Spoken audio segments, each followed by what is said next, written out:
मध्ये स्वागत आहे. बाबांसाठी जोरदार क्लॅपिंग. बाबा, सगळ्यात पहिले तुमचं नाव सांगा. माझं नाव दिलीप दामू मोजाड. मी राहणार सौभाग्यनगर देवळाली. अच्छा, तुम्हाला थेरपी बद्दल कोणी सांगितलं? आम्हाला आमची इथे एक मेवणी आहे सेटे म्हणून योगिता आई, त्यांनी आम्हाला सांगितलं बस चालू आहे. तर मी म्हटलं चला, तर मग त्यांची माझी घरवाली यांना बी थोडा गुडघ्यांचा त्रास आहे, तर म्हटलं बघा जाऊन बघू. ती मला म्हणतो मी त्याला म्हणलं चला येतो, मग आपण पण घेऊन बघू म्हटलं. असं त्यांना थँक्यू म्हणा, कारण त्यांनी तुम्हाला खूप चांगला मार्ग दाखवलेला आहे. थेरपी लेण्याच्या अगोदर तुम्हाला काय काय त्रास होते?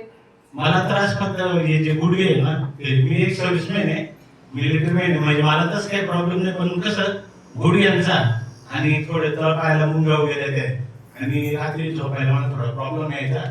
तर मग आता मी जी 2 दिवस झाले थेरपी घेतली, पण मला पहिल्या दिवशी इतका अनुभव आला तर मला वाटलंच नाही. मी जसं जेवण केलं झोपलो ना, असं पाठ येत 3-4 दरम्यान उठलो आणि मला मग परत थोडंसं ते झालं. मग मी वॉशरूमला वगैरे जाऊन आलो आणि त्याच्यानंतर परत झोपलो. तो अशी झोप लागली की मी डायरेक्ट 7 उठलो. उठणारा माणूस मी 6ला, पहिली माणूस आहे मी, ते आपल्याला सवय पाहिजे, पण जी झोप लागून गेली ती 7लाच उठलो. म्हणजे मला इतका अनुभव आला, मी लगेच निश्चित म्हणून लय भारी वाटलं. मी आमच्या मेंबरला फोन केला, म्हटलो तुम्ही आम्हाला तो मार्ग दाखवला खूप चांगला आहे, आणि हे जे लाईफ गेली ज्यांनी काढलं मी त्यांचे सुद्धा खूप आभार मानले. तेव्हा पुढे गेलो आणि मला सरत गुणगान आपल्याला लिहायचंय. हिला जो स्टाफ आहे ना खूप चांगला आहे. मला सांग ना, फ्री सेवा कोण देतो? 100 रुपये आपण फक्त फी देतो, आणि त्याच्यानंतर आपल्याला एवढी सेवा. या बिचाऱ्या मुली कधी येतात ते मला नाही माहिती, पण त्यांची सेवा मी पाहतो इतकी चांगली आहे का आपण पैसे देऊन सुद्धा आपल्याला हॉस्पिटलला मिळत नाही. खरी गोष्ट नाही.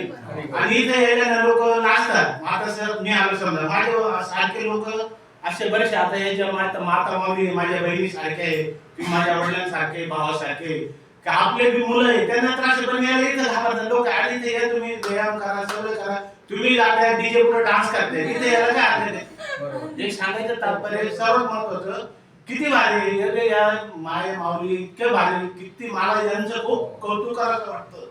काही शिवगणनं खूप काही दिलंय मला, तर खूप अनुभव आला. मी सर्वांना सांगत की आपल्या शेजारी पाजाऱ्यांना तुम्ही मुलालाही सांगा आपल्या ये बाबा काय फरक पडतो आल्याने, तर एवढी सेवा आपल्याला मिळते हे खूप आपलं भाग्य आहे. आणि खरोखर या जेल रोड परिसरामध्ये हे जे ज्याने योजना आणली मी त्याचे खूप खूप धन्यवाद देईन.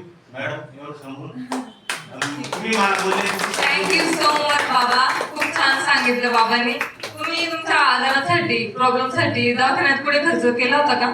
नाही, मी अजून दवाखान्यात वगैरे तर नाही गेलो, पण इथं यायचो असं म्हणजे माहीत झाल्यावर मी इथं आलो.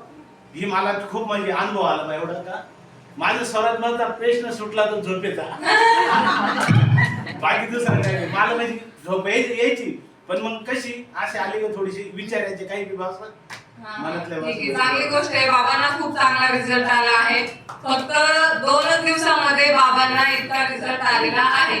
बाबांनी अजून जर कंटिन्यू थेरपी घेतली तर 100% तुम्हाला रिझल्ट मिळणार आहे, अशी मी माझ्याकडून तुम्हाला गॅरंटी देते. ठीक आहे, कारण न्यू लाईफ बेडचे मी स्वतः सुद्धा याच्यामध्ये खूप जास्त अनुभव बघितलेले आहे, खूप क्रिटिकल कंडिशनवर. ठीक आहे, तर बाबांना अशी आम्ही गॅरंटी देतो की 100% जो तुमचा पुढचा आजार आहे तो 100% ठीक होईल. ठीक आहे, जर तुम्हाला आपल्या सेंटरमध्ये, ठीक आहे, जर थँक्यू म्हणायचं असेल तर कोणाला थँक्यू म्हणा?